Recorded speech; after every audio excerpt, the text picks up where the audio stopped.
안녕하세요. 진태산입니다. 이것이 지금 북경 실물 매장의 현황입니다.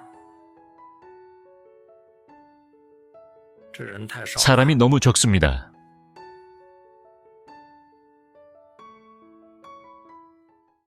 북경에서 최소 100만 명이 줄어들었습니다. 지하철에 사람이 없고 도로도 막히지 않으며 월세 2,000위안짜리 집조차도 세입자를 찾지 못하고 있습니다. 지하철 전체를 둘러봐도 10명이 넘지 않습니다. 중공 당국은 중국의 총인구가 14억 명이라고 주장하고 있습니다. 하지만 온라인에 올라오는 수많은 영상들을 보면 중국의 도시뿐만 아니라 농촌까지 텅 비어 있는 모습이 확인되고 있습니다. 이에 따라 많은 국민이 중국의 인구 통계에 대해 의문을 제기하고 있습니다. 오늘은 14억 명의 인구는 어디로 갔을까? 라는 주제로 이야기해 보겠습니다. 올해 1월 17일 중국 국가통계국은 2024년 말 기준 중국 인구가 14억 828만 명이며 2023년 말 대비 139만 명이 감소했다고 발표했습니다. 인구 자연 증가율은 마이너스 0.99%였습니다. 중공 정부의 공식 통계에 따르면 인구 감소폭은 미미한 수준입니다. 하지만 일반 국민들의 체감은 다릅니다. 각지 네티즌들이 촬영한 영상들을 보면 과거에 사람들로 북적이던 쇼핑몰과 거리들이 썰렁한 모습을 보이고 있으며 심지어 북경, 상해, 광주, 심천과 같은 일선 도시들조차도 활기를 잃어가고 있습니다. 올해 북경의 인구가 점점 줄어드는 걸 느끼셨나요? 보통 명절 이후에는 사람들이 다시 북경으로 돌아오는 시기인데 올해는 확실히 사람이 적어진 느낌입니다. 수많은 집이 임대되지 않고 그대로 남아있으며 거리에도 사람이 별로 없습니다. 요즘 북경에서 가장 인기 있는 직업은 대리운전, 디디, 배달원 같은 일들입니다. 하지만 한 달 월급이 6,000위안이라 해도 수도세, 전기세, 집세 등을 빼면 남는 게 거의 없습니다. 여러분은 북경에서 아직 기회가 남아있다고 생각하시나요? 저는 최근 수백 개의 이력서를 제출했지만 전부 연락이 없었습니다. 여기가 바로 북경 수도의 현황입니다. 앞쪽에 보이는 곳은 삼거리인데 예전에 저는 여기서 장사를 했습니다. 이곳은 직장인들이 반드시 지나가는 출퇴근 길이었습니다. 그런데 지금 보세요. 지금이 오후 5시가 넘은 퇴근 시간인데도 사람이 없습니다. 이곳은 출퇴근길의 필수 경로인데 보이는 사람이 고작 이 정도입니다. 원래는 사람들로 북적였고 차들도 줄지어 서 있었는데 지금은 텅 비어버렸습니다. 정말 믿기 힘든 변화입니다. 이 거리, 예전에는 정말 번화한 곳이었습니다. 그런데 지금 보세요. 임대 광고가 붙은 가게들이 여러 곳입니다. 여기는 북경에서도 좋은 입지에 속하는 곳입니다. 예전에는 이곳에서 가게를 임대하는 것이 하늘의 별 따기였어요. 하지만 지금은 보세요. 전부 비어있고 임대 중입니다. 어떤 곳들은 작년부터 쭉 임대가 나가지도 않은 상태입니다. 지금 모든 업종이 불황입니다. 북경 같은 곳은 땅값이 엄청 비싼데 여기서 가게 하나 빌려서 장사하려면 열이면 9은 망하고 있습니다. 그것도 가볍게 망하는 게 아니라 아주 처참하게 손해를 보게 됩니다. 지금은 오후 4시에서 5시 사이인데 북경 대흥공항이 이렇게 한산하네요. 오후 4시에서 5시 사이 심연공항이 한창 붐빌 시간인데 지금 보니 사람 그림자조차 거의 보이지 않네요. 이 시간대라면 항공편이 많아야 정상인데 이렇게까지 텅 비어있는 이유가 뭘까요? 아마 경제 상황이 좋지 않아서 항공편이 줄어든 것일 수도 있고 아니면 이 공항이 너무 외곽에 있어서 사람들이 잘 찾지 않는 것일 수도 있습니다. 사실 이곳은 시설이 최신식이고 고급스럽게 지어졌지만 정작 이용객이 별로 없는 것 같습니다. 공항 내부에 면세점들도 텅 비어 있고 쇼핑하는 사람도 거의 없습니다. 비행기 안도 탑승객이 거의 없네요. 앞쪽 좌석에는 고작 2~3명만 앉아 있고 뒤쪽도 만석이 되지 않았습니다. 이 정도로 한산한데 항공사들이 과연 수익을 낼 수 있을까요? 아니면 계속 적자를 보면서 운영하는 걸까요? 솔직히 저는 북경에서 친구를 만날 때 호텔 로비에서 만나는 일이 거의 없어요. 근데 지금 여기 와보니까 의자들도 먼지가 쌓여있고 관리상 상태가 별로 좋지 않네요. 이게 무슨 느낌인지 아세요? 최근 몇 년간 북경의 고급 서비스 산업이 10년 전과 비교하면 확연히 쇠퇴한 느낌이에요. 예전에는 호텔 로비에 가면 양복을 말끔하게 차려입은 사람들이 가득했고 여기저기서 사업 미팅을 하거나 계약을 논의하는 모습이 익숙했거든요. 그런데 지금은 확실히 사람이 많이 줄어든 것 같아요. 이게 제가 방문한 호텔만 그런 건지 아니면은 전체적인 분위기가 이런 건지 모르겠네요. 지금 중관촌이 왜 이렇게 조용하고 사람이 없죠? 여기 문 앞에는 유자형 자물쇠가 걸려 있고 거리에는 오가는 행인도 거의 없어요. 여기가 원래 입구였는데 대문이 굳게 닫혀 있고 위에 걸린 빅데이터 시대라는 광고판도 색이 바랬네요. 이전에는 여기에 전가의 슈퍼마켓이 있었어요. 그런데 지금은 문을 닫았어요. 왜냐하면 안에 사람이 없으니까요. 임대문이 광고도 붙어 있는데 아무도 들어오려고 하지 않나 봐요. 여기 태봉대하라는 건물에도 임대문이 전화가 적혀 있었는데 누군가 전화번호를 지워버렸어요. 보세요. 치과 병원도 철수했어요. 보통 치과 병원은 돈이 잘 벌리는 업종인데 이곳에서도 결국 버티지 못하고 떠났네요. 이곳이 이렇게까지 변하다니 지금은 상해은행 하나만 외롭게 버티고 있는 것 같아요. 오래간만에 지하철을 타서 그런지 깜짝 놀랐어요. 서익이 환승역이 예전처럼 사람이 바글바글하지 않아요. 심지어 객차 안에도 앉을 자리가 있더라고요. 여기는 서직문 승강장 입구인데 놀랍게도 사람이 한 명도 없네요. 이렇게 불황이 깊어가는 시대에 모두가 무사하기를 바랍니다. 지금 저는 북경국제무역센터의 한 빌딩에서 회의를 마치고 31층에서 엘리베이터를 갈아타려는데 이곳 층 전체가 텅 비어 있고 사람이 한 명도 없네요. 이렇게 혼자 있다 보니 괜히 무서운 느낌마저 듭니다. 1층으로 내려가려면 어느 엘리베이터를 타야 하지? 왜 다 위로만 가는 거지? 보세요. 정말 사람이 한 명도 없어요. 지금 1층까지 내려왔습니다. 그런데 1층도 마찬가지로 텅 비어 있네요. 이곳은 1층 로비인데 마치 유령 도시 같고 분위기가 너무 황량합니다. 정말 아무도 없습니다. 북경에서 편의점을 운영하는 블로거 소평은 요즘 장사가 너무 안 되어 가게를 유지하기 어렵다고 토로했습니다. 북경, 이 일선 도시가 이렇게까지 한산해졌다고요? 북경에서 8년간 연중 무휴로 편의점을 운영해온 사장이 최근 장사가 너무 어려워졌다고 토로했습니다. 그는 5년 전 38만 위안을 주고 현재의 가게를 인수했으며 북경의 한 대형 아파트 단지 입구에서 운영하고 있습니다. 비용 절감을 위해 아버지와 하루 16에서 17시간씩 교대로 운영하며 아버지는 매일 아침 7시 30분에 문을 열고 장사를 시작한다고 합니다. 아버지는 이틀 동안 고향으로 돌아갔습니다. 저는 어제도 밤 12시까지 가게를 지키고 집에 가서 씻고 정리하니 새벽 1시가 넘었고 오늘 아침에도 어김없이 7시 30분에 가게 문을 열었습니다. 그러나 아침 8시가 넘도록 손님이 단 2명뿐이었고 그들은 8위안짜리 과자 2봉지를 산 것이 전부였습니다. 그는 명절 전까지는 그래도 하루 300에서 400위안 정도 라도 벌었는데 10월 2일부터는 하루 종일 가게를 열어도 운영비조차 감당하지 못할 지경입니다. 북경이 이렇게까지 황폐해질 줄은 몰랐습니다. 도대체 사람들은 다 어디로 사라진 걸까요? 블로거 소평은 한 단골 손님이 자주 편의점에서 물건을 사간다고 전했습니다. 그 손님은 배달원으로 일하는데 어제 물건을 산 후 이렇게 말했다고 합니다. 이제 북경에서는 더 이상 버틸 수 없을 것 같아요. 고향으로 돌아가려고 해요. 그 이유는 한 달에 6천 위안을 벌지만 월세, 수도, 전기세, 생활비 등을 제하고 나면 남는 돈이 거의 없기 때문입니다. 게다가 지금 북경에서는 배달원들이 길거리에 넘쳐나 한 해 동안 일해도 별다른 저축을 할 수 없다고 합니다. 그래서 결국 고향으로 돌아가기로 결심했다는 것입니다. 북경 같은 대도시가 한산한 상황인데 농촌도 마찬가지로 사람이 거의 없는 듯합니다. 오늘은 2025년 음력 정월 8일입니다. 지금 우리 마을은 새소리만 들릴 정도로 조용합니다. 여기가 우리 마을의 농구장과 문화센터인데요. 원래 명절 기간이면 사람들이 여기 모여서 각종 활동을 하곤 했습니다. 하지만 올해는 그런 모습이 거의 보이지 않습니다. 이제 마을의 다른 곳도 함께 둘러보겠습니다. 정말 조용하네요. 마치 마을 전체가 내 것인 것처럼 텅 비어있는 느낌입니다. 도시에 이렇게 빈집이 많다면 집을 빌리기가 훨씬 쉬워질 텐데요. 어쩜 이렇게 조용할까요? 거리에는 사람 한 명도 안 보이고 집들도 전부 문이 닫혀 있습니다. 대낮인데도 마을 전체가 썰렁합니다. 마을을 한 바퀴 돌아보니 예전의 활기찬 분위기는 완전히 사라졌습니다. 우리 어릴 적 명절 때 북적이던 풍경은 더 이상 찾아볼 수 없습니다. 마을에는 젊은 사람은 거의 없고 가끔 한두 명의 노인과 아이들만 보일 뿐입니다. 그렇다면 중국 최대 경제 중심지인 상해의 상황은 어떨까요? 춘절이 지난 지 한참 됐는데도 이 아파트 단지 입구의 상가들을 보세요. 여전히 이렇게 많은 가게들이 비어 있습니다. 이곳만 해도 8곳이 텅 비어 있네요.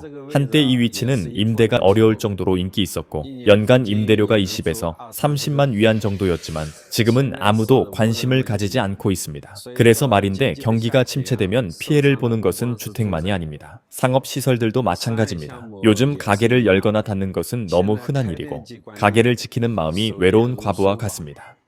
최근 상해에서 뭔가 이상한 기운이 감지됩니다. 속담에 이상한 일이 발생하면 반드시 이유가 있다고 하죠. 최근 상해와 북경에서 3가지 놀라운 현상이 나타났습니다. 첫 번째, 빈집이 엄청나게 많아졌습니다. 그 수는 전국 평균을 훨씬 넘어섰습니다. 상해와 북경은 중국에서 가장 인구가 많지만 토지 자원이 가장 부족한 도시들입니다. 그런데 이런 상황이 발생했다라는 것은 쉽게 이해할 수 없는 일입니다. 두 번째, 대학 입시 지원자가 너무 적습니다. 2024년 전국적으로 대학 입시 응시자는 1342만 명에 달했는데 상해와 북경을 합쳐도 겨우 5에서 6만 명에 불과합니다.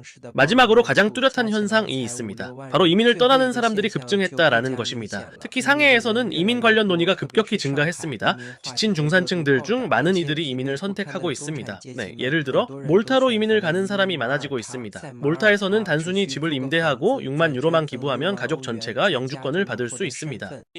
여러분도 상해의 오피스 건물에서 많은 기업들이 퇴거하고 있다는 사실을 눈치채셨나요? 이 현상이 정말 심각하고 충격적입니다. 설 연휴 이후 돌아와 친구들과 이야기해보니 저희 오피스 건물에서도 많은 회사들이 아예 문을 열지 않았습니다. 현재 이 건물의 최소 절반 이상이 비어 있습니다. 오피스뿐만 아니라 거리의 상가들도 사정이 좋지 않습니다. 거의 2집 건너 1집씩 점포양도 공고가 붙어 있거나 원래 3칸짜리 상가를 운영하던 사람들이 1칸만 유지하고 나머지는 임대하여 비용을 줄이고 손실을 메우려 하고 있습니다. 결국 사업 시기는 지금 좋지 않으며 아무도 쉽게 투자할 용기가 없습니다. 현재 주거용 임대 시장도 상황이 좋지 않습니다. 공실률이 급격히 상승하고 있고 집주인들이 부르는 임대료도 계속 하락하고 있습니다. 사람들은 도대체 어디로 간 걸까요? 다들 회사 기숙사에서 살고 있는 걸까요? 상해의 야경이 이렇게 조용해진 적이 있었나요? 요즘 밤이 되면 도시가 점점 더 썰렁해지고 있습니다. 과거와 비교해보면 확연한 차이가 느껴집니다. 겉으로 보기에는 상권의 표준화, 상점들의 유사한 운영 방식으로 인해 삶의 활기를 잃고 밤의 삶이 매력을 잃을 것 같습니다. 그러나 더 근본적인 이유는 일반 사람들이 소비에 대한 두려움이 점점 커지고 소비를 꺼리게 되었기 때문입니다. 상해의 올해 소비 데이터를 보면 여러 달 동안 마이너스 성장을 기록했습니다. 식품을 제외한 모든 업종에서 매출 감소가 나타났습니다. 이런 데이터를 보면 상인들이 얼마나 힘든 상황에 처해 있는지 짐작할 수 있습니다. 매일 생계를 걱정해야 하고 눈을 뜨자마자 대출 상환, 자녀 교육비, 신용카드 청구서, 부모 부양비 등 끝없는 부담이 기다리고 있습니다. 여기에 회사 사정까지 불안정하다면 당연히 외출해서 마음 편히 즐길 여유조차 없겠지요. 상해의 소비 감소 현상은 지금 사람들이 점점 돈을 벌기 어려워지고 있으며 직장도 불안정한데 지출은 여전히 크다는 현실을 반영합니다. 이러한 경제적 도전과 어려움 속에서 소비는 더욱 줄어들고 반문화는 자연스럽게 사라지고 있습니다. 중공 당국은 중국 인구가 14억 명이라고 발표했지만 많은 국민들은 이에 대해 의문을 제기하고 있습니다. 도시에서는 사람이 줄어들었고 농촌도 썰렁한 분위기입니다. 만약 정말 14억 명이 존재한다면 그들은 어디로 갔을까요? 어디선가 그 흔적이 남아 있어야 하지 않을까요? 2020년 코로나19 팬데믹 발생 이후 중국에서 엄청난 사망자가 발생했지만 중공은 이에 대해 철저히 함구하고 있습니다. 2023년 중국 민정부는 2022년 4분기 민정 통계 데이터를 발표했는데 매년 발표되던 화장된 시신 수치가 이번에는 사라졌습니다. 분석가들은 당국이 실제 사망자 수를 갑자기 공개했다가는 사회적 혼란을 초래할까봐 두려워한 것이라고 보고 있습니다. 그렇다면 코로나19 팬데믹 기간 동안 중국에서는 실제로 몇 명이 사망했을까요? 일론 머스크의 XAI 그록3가 중공의 공식 데이터를 기반으로 분석한 결과 중국에서 1억 5천만에서 2억 명이 실종되었다고 추정했습니다. 하지만 파룽 창시자 이홍지 대사는 이미 2년 전 중공이 3년 넘게 코로나19 팬데믹을 은폐해왔으며 그동안 중국에서 4억 명이 사망했고 이 팬데믹이 끝날 때쯤이면 5억 명이 사망할 것이라고 경고한 바 있습니다. 이어지는 영상에서는 2023년 1월 21일 칸 중국 코리아에서 보도된 영상 제목인 파룬궁 창시자 리홍쯔 대사 예언, 중국 전염병 최종 5억 명 사망의 내용을 추가하였습니다. 참고하시기 바랍니다. 며칠 전 시사평론가 싱넌타오는 칸 중국의 상하이 공항국의 데이터베이스가 중국 전염병의 내막을 유출했다고 지적했습니다. 기사가 게시된 지 얼마 되지 않아 칸 중국 웹사이트는 유례없는 해킹을 당했습니다. 상하이 공항국 데이터베이스 유출 사건은 2022년 7월 초 해킹돼 해커가 인터넷 범죄 카페에서 중국 주민 정보와 경찰 사건 데이터를 공개 판매한 대규모 개인 자료 유출 사건입니다.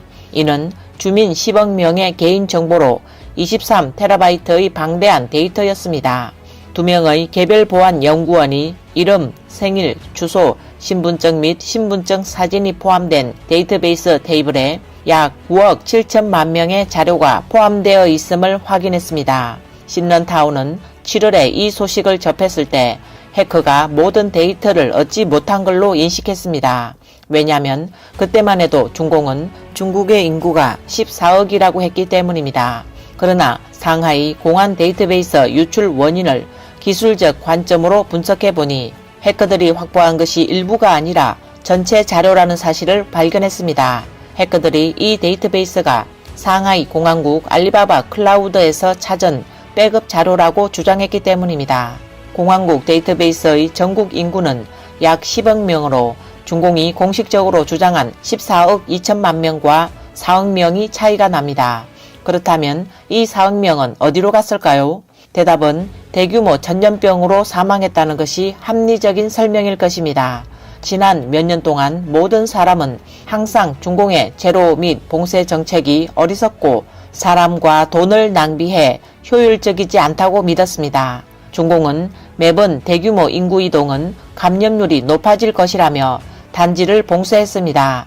사실 중공의 목적은 감염이 의심되는 구역을 봉쇄하고 사망자를 옮기는 수법으로 실제 사망자 수를 교활하게 은폐하는 것이었습니다. 봉쇄는 사망 소식을 차단할 수 있고 사람이 사망한 것이 아니라 이동한 것으로 보이게 해 실제 사망 수치를 더 효과적으로 숨길 수 있습니다. 또 사람과 사람의 지역사회 연결고리가 없어지면 사망 사실을 모를 수 있기 때문입니다. 이 상황은 몇 달 전 신장 관리들의 회의 중에 찍힌 동영상에서 한 관리가 봉쇄를 완전히 해야 사망자 수를 은폐할 수 있다라고 말하며 우리가 몇 명이 죽었다고 하면 사람들은 그대로 받아들일 수밖에 없다라고 말해 은폐의 증거가 됐습니다. 그리고 2022년 11월까지 전염병은 중국에서 더 큰 규모로 확산됐습니다. 중공의 제로 정책은 더 이상 사망자 수를 은폐할 수 없어 백지혁명을 이용하여 봉쇄를 풀었습니다. 또 그들은 중공이 인간 생명을 경시하는 것을 숨기기 위해 사회 집단 면역을 구실로 국민들이 대거 죽어가는 상황을 은폐한 것입니다. 신넌타운은 중공의 은폐로 실제 수치를 얻을 수 없지만 합리적으로 계산할 수 있다라고 말했습니다. 2022년 7월 중국의 14억 인구에서 상하이 공항국 데이터베이스의 10억 인구를 빼면 4억 명에 이르며 신분증이 없는 어린이 1억 명을 빼더라도 최근 몇 달 동안 전염병 발생으로 인한 사망자 수가 급격히 증가한 것을 감안하면 3년의 기간에 중국의 전염병 사망자 수가 4억 명이 넘는다고 말했습니다. 결국 중국은 인구가 많아 매년 정상 사망자가 1,000만 명 이상이라 전염병 기간 동안 연간 사망률이 10배 증가해도 중공의 전체주의적 통제하에 사망자 수는 은폐될 수 있습니다. 중국에서 휴대전화 사용자가 급감했다는 이전 뉴스도 중국 인구가 대량으로 사망했다는 사실을 입증합니다. 신넌타운은 중공이 중국 국가와 인민에게 해를 끼쳤고 여전히 전염병으로 인한 사망자 수를 은폐하고 있으며 인민에게 버림받을까봐 실제 상황을 은폐하고 있다고 말했습니다. 그러나 하늘이 보고 있으니 중공의 멸망은 기정사실이 될 것입니다. 그렇지만 중공과 함께 매장되지 않고 구원받기 위해서는 빨리 생존할 방법을 찾아야 합니다. 중국 사람은 하늘이 중공을 멸할 때 안전을 보장하려면 3태를 해야 합니다. 큰 역병에 직면했으니 공산당, 공청단, 소선대를 탈퇴하는 웹사이트로 이동하여 가명으로 등록하고 조직에서 탈퇴하면 됩니다. 한 독자가 남긴 메시지입니다.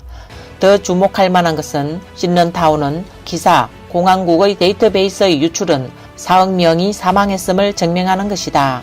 이 뉴스를 게시한 칸중국 웹사이트는 해커들의 집중 공격을 받았습니다. 이는 분명 중공의 아픈 부위를 건드렸기 때문일 것입니다. 파룬궁 창시자 리홍쯔 대사는 중공은 3년 넘게 전염병을 은폐해왔으며 중국에서 전염병으로 4억 명이 사망했고 이번 전염병이 종식될 때까지 중국에서 총 5억 명이 사망할 것이라고 언급했습니다. 리 대사는 또한 지난번 사스가 발생했을 때 중국에서 2억 명이 사망했으며 몇 년 후 중공은 인구가 감소한 것을 발견하고 즉시 2자녀와 3자녀 정책을 도입, 자유화했다고 지적했습니다. 이와 관련해 일부 네티즌들은 3년 동안 4억 명이 사망하면 하루 평균 30만 명이 사망한 것이다. 전국에 2,000개가 넘는 현이 있으니 한 현에 150명 정도 사망했으며 한 현에 10개 이상의 향진과 100개 이상의 향촌이 있어서 별로 체감하지 못했을 것이라고 추정했습니다. 최근 중국 학자이자 군사전략가 벤 로세는 포린 폴리시에 기고한 글에서 중국 인민은 현재 대약진 이래 최대 규모의 사망 사건에 직면하고 있는 것 같다고 지적했습니다. 1월 16일 중국의 인구 문제를 오랫동안 연구한 중국계 인구 전문가 이푸세는 트위터에 베이징은 17일 오전 10시 중국 인구가 2022년부터 마이너스 성장이 시작됐다는 메가톤급 뉴스를 발표할 것이라는 글을 올렸습니다. 파룬궁 창시자 리홍쯔 대사는 2020년 3월 이성이라는 글을 내놓으며 사실 역병 자체는 바로 사람의 마음을 겨냥하고 도덕이 나쁘게 변하여 업력이 커진 것을 겨냥해 쏜 것이다. 중공 바이러스 이런 역병은 목적이 있으며 목표를 가지고 온 것이다. 그것은 사당 분자 및 중공 사당과 함께하는 사람들을 도태하러 온 것이다. 라고 말했습니다. 리홍쯔 대사는 전화 위복하려면 중공 사당을 멀리하고 사당을 위해 줄을 서지 말아야 한다. 왜냐하면 그것의 배후에는 붉은 마귀가 있기 때문이며 표면적인 행위는 깡패짓이고 뿐만 아니라 온갖 악한 짓을 다 한다. 신은 그것들을 제거하기 시작하려는 바 그것을 위해 줄을 서는 자는 모두 도태될 것이다. 믿어지지 않으면 지켜보도록 하라 라고 말했습니다. 오늘 영상은 여기까지입니다. 시청해 주셔서 감사합니다.